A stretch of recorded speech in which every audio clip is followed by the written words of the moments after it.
Assalamualaikum warahmatullahi wabarakatuh. Sabahul khair.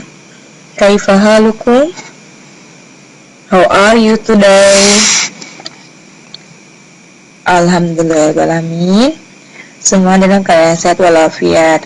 Hari ini kita bisa bertemu kembali pada pembelajaran tema. Nah, anak-anakku, sebelum kita mulai pelajaran hari ini, marilah kita mengawali dengan sholat duha, murotal, dan jangan lupa absen. Dan jangan lupa, sebelum kita mulai hari ini, mari kita bersama-sama mengucapkan lafaz Bismillahirrahmanirrahim. Karena hari ini kita akan belajar tema 2, selalu berhemat energi, subtema 2, manfaat energi, dan pembelajaran 3-nya adalah kita akan membahas tentang pelajaran bahasa Indonesia dan IPA.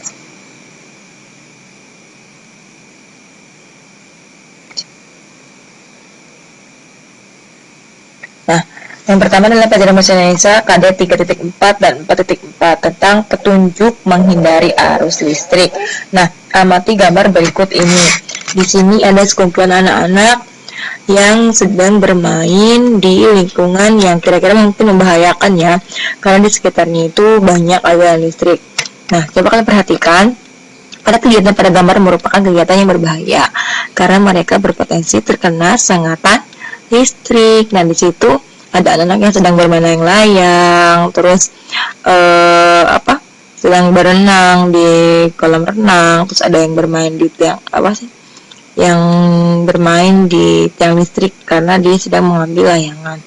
Nah, ketika pohon yang tinggi menyentuh kabel listrik itu berbahaya. Nah, makanya berhati-hati ketika menggunakan alat keselamatan. Dan ketika ada pohon yang mendekati aliran listrik seharusnya dihindari ya, kalau nggak dipotong pohonnya supaya tidak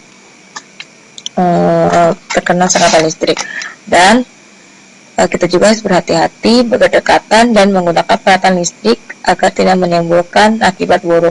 Jadi anak-anakku, ketika kita menggunakan peralatan listrik jangan sampai berdekatan dengan air ataupun dengan yang lainnya, karena air dan listrik itu ketika menyatu dia akan mengakibatkan aliran listrik yang besar. Jadi bisa kalian anak-anak kesetrum seperti itu ya. Nah, ingat, listrik dan air itu berbahaya ya. Jadi ketika kalian mandi dan sebagainya, ketika kalian habis mandi tangan kalian basah, jangan langsung ke aliran listrik seperti itu ya. Nah, tugas bahasa Indonesia adalah tulislah barang-barang yang menggunakan listrik di setiap ruangan, baik kemungkinan bahaya yang ditimbulkan. Tugas yang kedua adalah tulis juga apa yang harus kalian lakukan ketika menggunakan barang-barang tersebut. Yang ketiga, buatlah petunjuk cara menghindari bahaya listrik. Kalian bisa lihat di halaman 70 dan 71 ya untuk tugasnya. Nah, selanjutnya pelajaran IPA KD 3.5 dan 4.5 tentang sumber energi listrik dan bentuk perubahannya. Nah, di sini kalian bisa perhatikan ada gambarnya pemanfaatan sumber energi listrik di lingkungan rumah tangga. Nah, jika kalian perhatikan pada gambar di samping ada dua sumber energi yang digunakan, yaitu jaringan listrik PLN dan baterai. Energi listrik pada jaringan PLN berasal dari pembangkit listrik seperti pembangkit listrik tenaga air, pembangkit listrik tenaga uap, dan pembangkit listrik tenaga tenaga daya. Nah, setiap pembangkit listrik mempunyai mesin generator berkapasitas besar untuk menghasilkan energi. Energi listrik digunakan untuk keperluan industri dan rumah tangga. Nah, pada gambar di samping, energi listrik digunakan untuk menyalakan lampu, televisi, dan alat elektronik. Sedangkan baterai digunakan untuk menghidupkan jam dan remote control. Jadi ketika kalian menonton TV, kalian itu energi listriknya menggunakan baterai seperti itu ya. Baik anak-anakku, ini saja pembelajaran kita pada hari ini. Kurang lebihnya mohon maaf. Sekian.